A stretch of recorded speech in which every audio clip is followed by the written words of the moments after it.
Okay, let's get into it.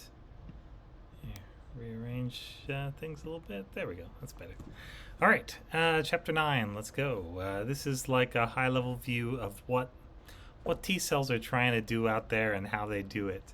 And then next we'll go into the mechanism of how all the parts work, like how we do the thing. But I think it helps to understand what they're trying to do. Otherwise, it's all just a bunch of names and numbers, and you just say, why? Why is all this happening? Okay, so let us proceed. All right. First step in T cell binding to an antigen presenting cell is that both these cells need a way to meet each other. And so instead of Tinder or whatever you use to meet people, I don't know, book clubs, let's say book clubs, they each are going to have proteins on the outside that will specifically interact with each other. So on the T cell, they're going to have CD2 and the LFA, which is the lymphocyte function associated antigen. The function associated, that A doesn't count. Yeah. So LFA and CD2 are like the brakes on a T cell.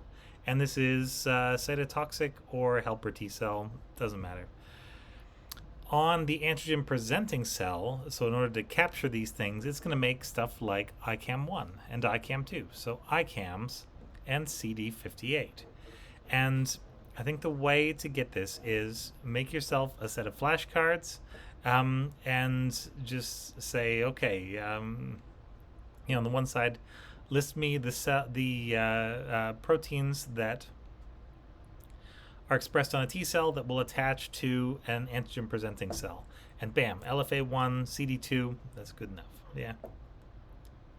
And the reverse side of that interaction, you'd say ICAM1, ICAM2, and CD58. Yeah. And it really helps if you can picture the numbers as like a thing. We used to listen in the car to something that would have you remember numbers as like different sounds and sort of make words to remember them by. Whatever, you just find a way to poke this into your memory. CD58 is the thing on an APC that's going to bind to CD2 on a T cell. Yeah, that's it.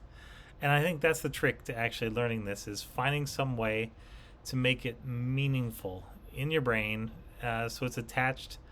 Imagine a silly little skit. Imagine a little play. Imagine these as people. And Mr. Two always wears a tutu or something. I don't know. just get it in your head. Yeah, that's your job. Yeah, and you've got this far. You've got ways of doing this. So fine. All right. Let's continue on. So after we sort of capture these two cells, because T cells are rolling along. They actually roll along the inner surface of the epithelia, or the rather endothelia. Yeah, what am I talking about?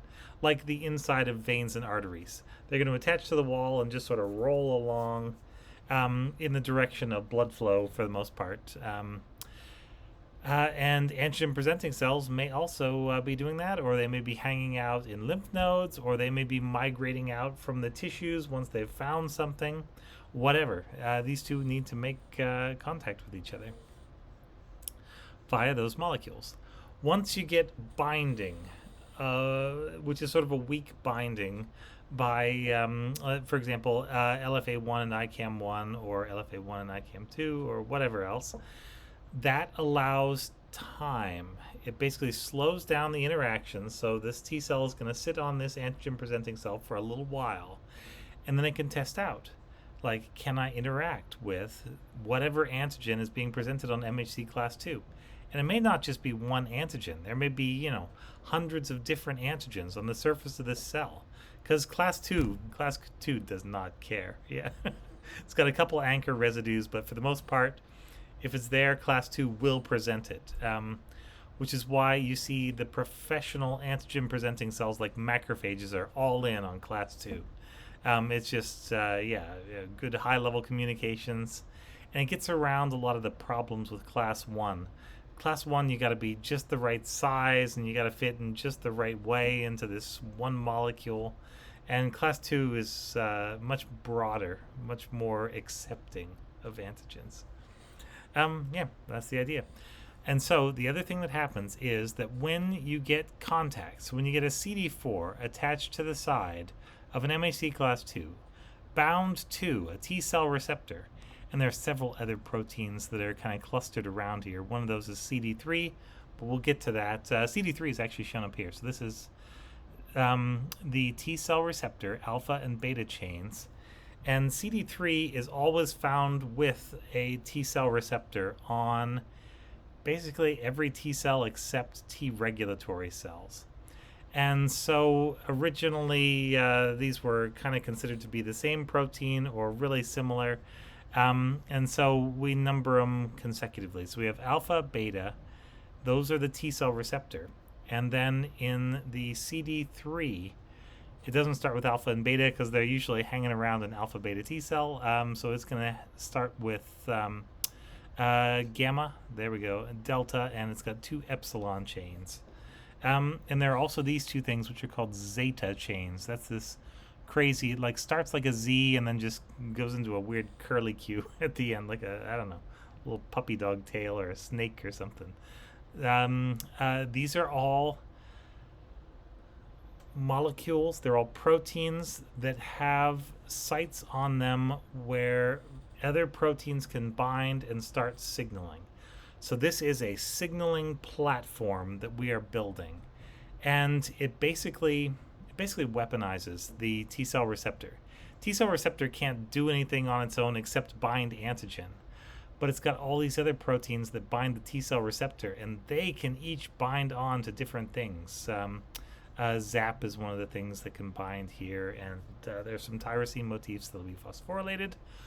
We'll get to all of that. That's what Chapter 7 is all about. It's like names of all these things and what they do and how they work. So we'll get there, but we're doing the high-level stuff first. All right. Once we have made firm contact, you'll actually get signaling through the T cell receptor and all those other things around it. Think these guys, CD3. And that will lead to a change, a conformational change, which is like a shape change in LFA1. And what it does is it basically locks LFA1. So it was just sort of holding on to ICAM1 before, but it gets actually locked down, and so it makes a nice strong connection, so we get even more time, but only if there's a good contact between MHC class 2 and the T cell receptor, and it's backed up by CD4, which is just checking that we've definitely got ourselves an MHC class 2 here. Yeah. So, a bunch of checks and balances that make this thing work, even without the cell knowing what it's doing, or any of the cells knowing what they're doing, or like none of these cells can see in the meaningful sense. So, yeah, they're doing all this in the dark, and they do a pretty good job of it. This stuff beats Braille, I think, hands down. Yeah. All right, so there are multiple kinds of signals that we get. So there will be an activation signal, which is when all of these proteins in the T cell receptor are able to get together. That will send a signal. So that's like the one that is going to change the shape of LFA. And there's a whole signaling cascade for how we do that. Second signal is going to be a survival signal, because young T cells are prone to die. They'll die of embarrassment if they can't make a good match on their MHC. And so you've got B7. The whole protein is called B7. It's made of 2 chains, B7.1, B7.2, but together they're B7. And so this is going to be on an antigen presenting cell. And this is a little signal that isn't going to be able to make a good strong contact unless you've already got those adhesion molecules that are slowing things down, and you have a nice contact between class 2 and a T cell receptor to bring these cells really close to each other and just lock them there. Then you can get B7 interacting with CD28. So CD28 is on the T cell. B7 is on the antigen presenting cell. And so this is the little pat on the back that says, you're doing okay, don't die yet. Yeah. And then the other thing that an antigen presenting cell can do is send little messages of encouragement, like nice little tweets or something like that. And so these are going to be our cytokines. And you've seen some of these before, right?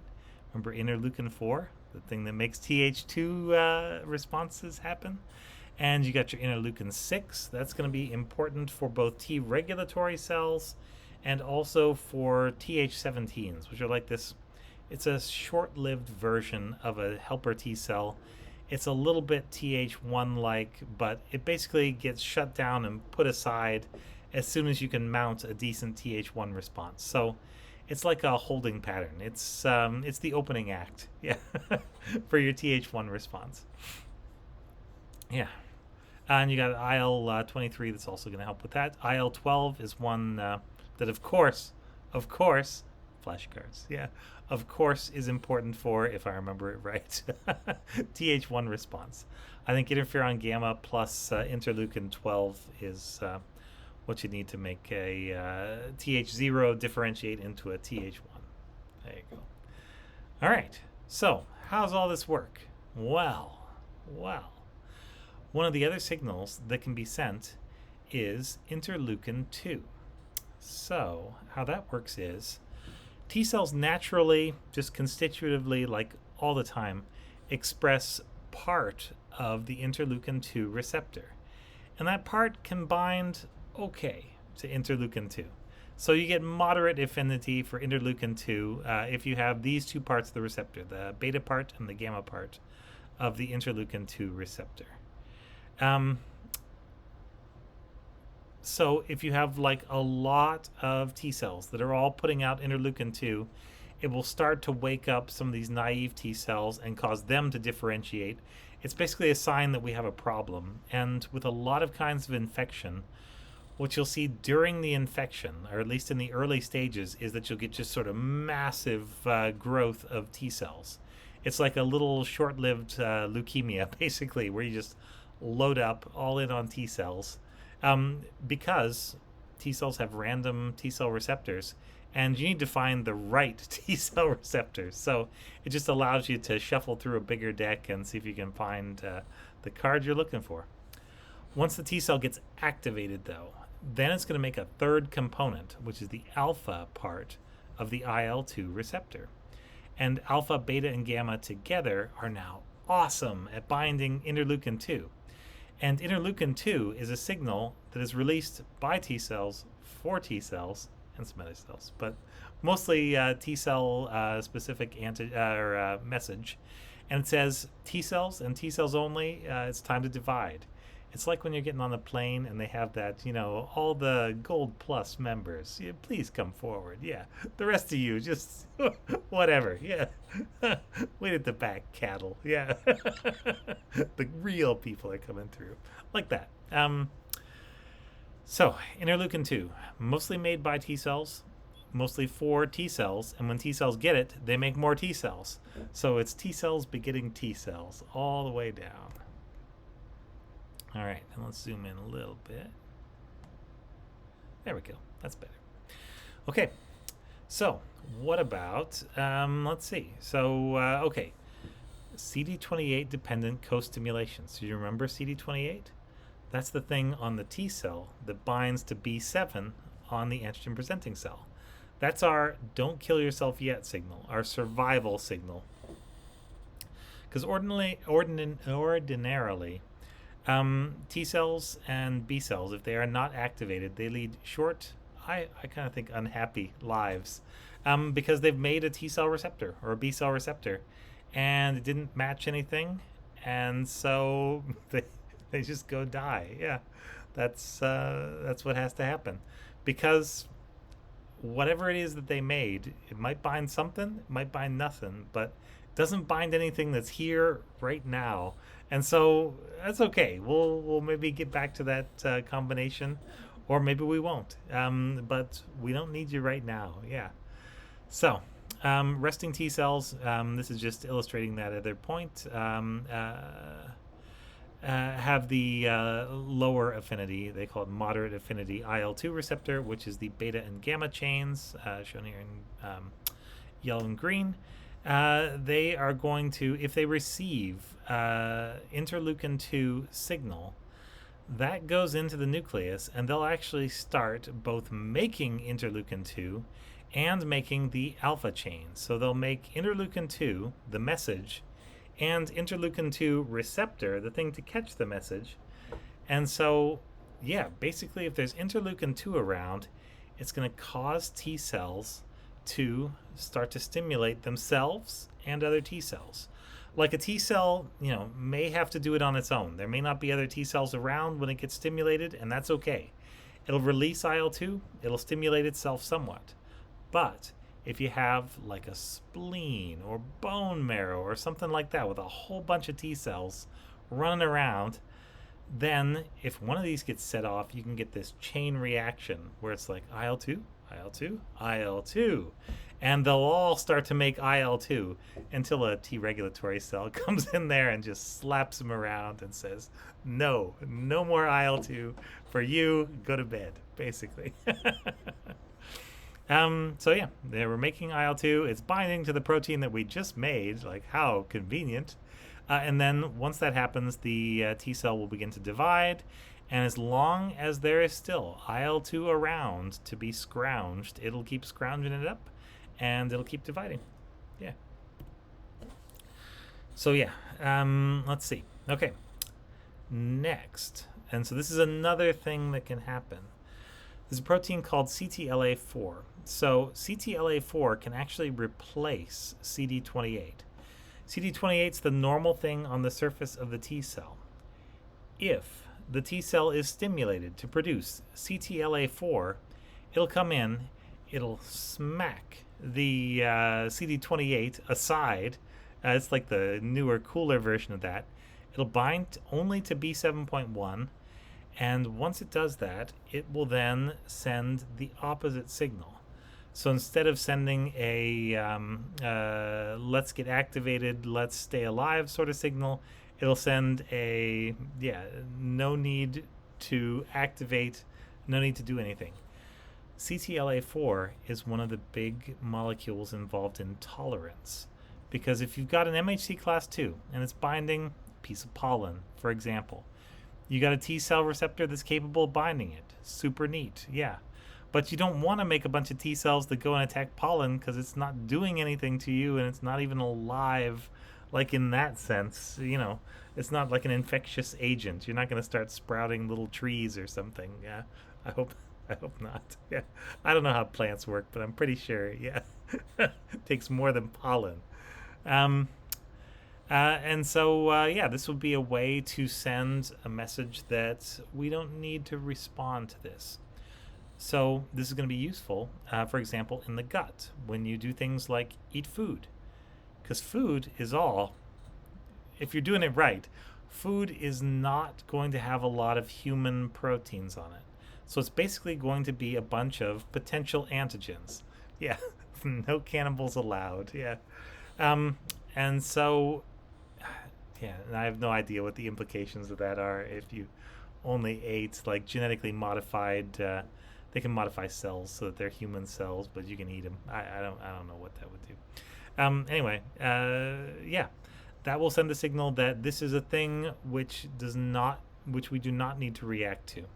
So there are going to be specific signals that are sent out by some of those cells, particularly along the gut, that are sampling what's going on in the digestive tract, what's being eaten, and they're sending out the message that, okay, this is a friend, nothing bad is happening, let's all chill a little bit.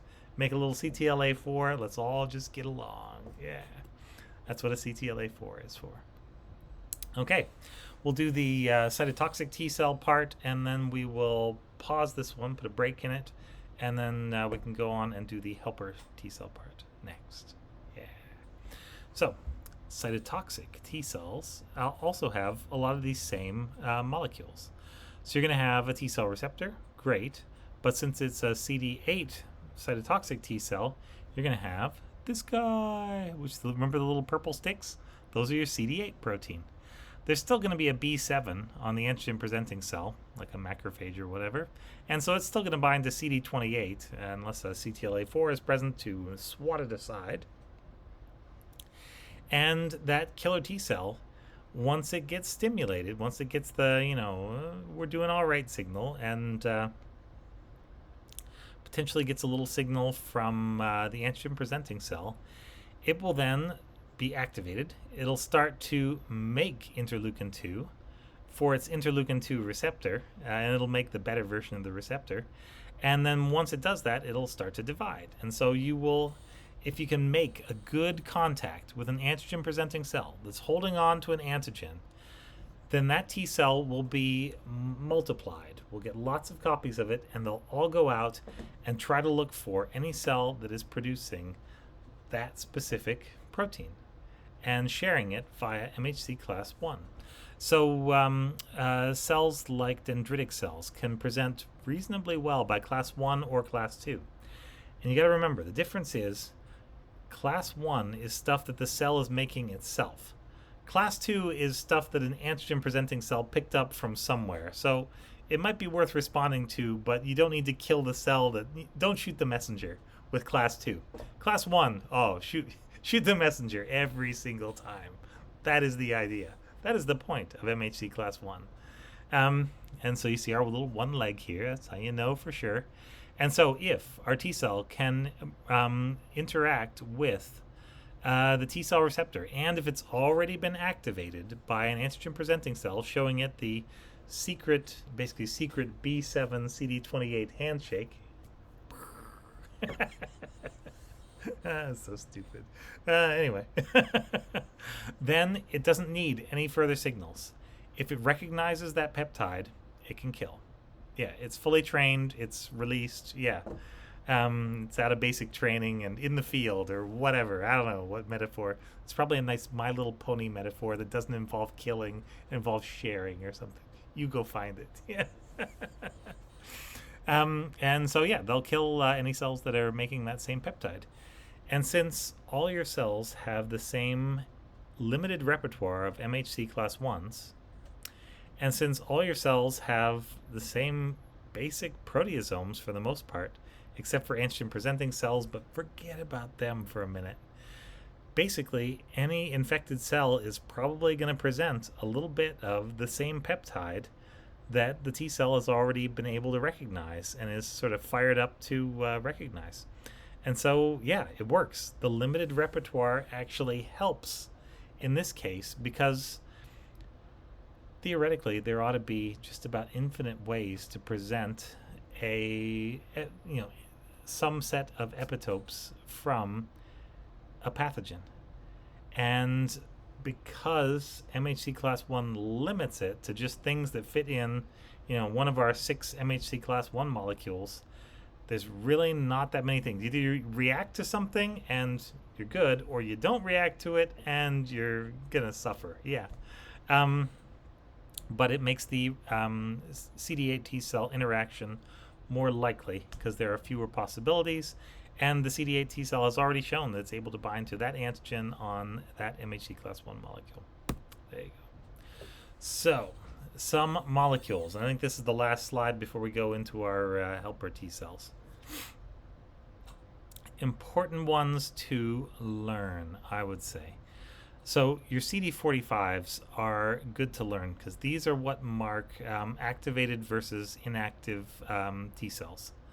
So CD4 helper T cells are going to have CD45RA if they're resting, and they're going to have RO if they're on. I think the O is like for on. It's not, but in my mind it is, and if it works for me, that's fine, right? Find something that works for you. Doesn't have to be the dumb thing that works for me. And then molecules like CD2 and LFA1, you remember those? Those are our general adhesion molecules. Those are going to be upregulated, so we're going to make more of them when the T cell is activated, because it wants even a brush against another antigen-presenting cell to be contact, because it's fired up now, and it wants to make sure that it finds something to kill, basically, or rather, helper T cells. It wants to find something to help. Yeah. Yeah. T cell receptors always expressed roughly the same level. CD4 always expressed roughly the same level. That's why we call them CD4 T cells, because they always have T cell receptor and they always have CD4. They don't ever really switch that off. Okay, the others not as important right now. Yeah, we may get to L-selectin later, but I think for the most part, these are all involved in other parts of the book that we are not covering directly. Okay, and apologies, there are 2 more slides in the CTL section. Then we go on to the helper T cell section. So, CD8 T cells recognize the peptide and will kill the cell that is presenting the peptide. So first contact is with an antigen presenting cell, where they learn to recognize this and they get the signal that activates them. And then the antigen presenting cell pulls back and it says, don't kill me. And the CTL will then go off and it'll migrate away from wherever it just met. It'll migrate away from the lymph node or wherever it's made contact with this antigen presenting cell, and it'll go looking for stuff to kill. Yeah, and if it finds those cells, bam, it will cause apoptosis, and it will also directly just destroy the cells, because like CD8 cytotoxic T cells are actually also important in fighting stuff like cancer. And those are going to be cells where the normal apoptosis mechanisms are shut off for some reason, or the cell growth mechanisms are just left permanently on, like a brick stuck to a gas pedal so that the car just keeps revving.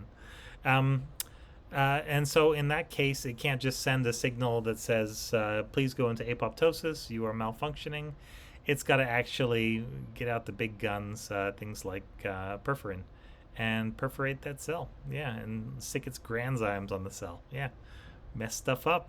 Yeah. All right.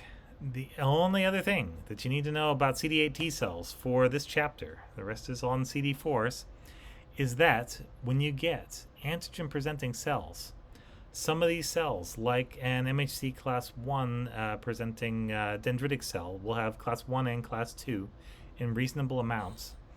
Those can actually have multiple T cells bound at the same time. And so, yeah, they can signal basically to the helper T cell and the killer T cell. The helper T cell can release interleukin 2 to co-stimulate the killer T cell. And so that's one way that CD4 cells, just in general, or particularly Th1 CD4 cells, can release this IL-2. And that can potentially be a way to stimulate CD8 T cells. But they've got to be attached to an antigen presenting cell. They've got to be getting signals. And if they don't get a signal through CD28 binding to B7, which are these two, 28 and B7, then the other way that they can receive a signal for the killer T cell to get sort of co-stimulated is if it is making 4-1BB is the protein, and the when the helper T cell docks, it's actually going to force the antigen presenting cell to make 4-1BB ligand. So it's just the thing that sticks to 4-1BB. So 4-1BB is a second co-stimulatory molecule. That one's going to work on CD8 cytotoxic T cells. And it's going to be another way. If for whatever reason you can't make contact with CD28 and B7, it's another way to get the job done. Instead of, pat on the back with this hand, it's a weird little pat on the back with a stick or something. Yeah, it feels the same to the T cell, and the T cell is going to go off and do its thing. All right, that's the end for the cytotoxic T cell specific part of this chapter. Next, get fired up for the helper T cell gang. All right, see you then.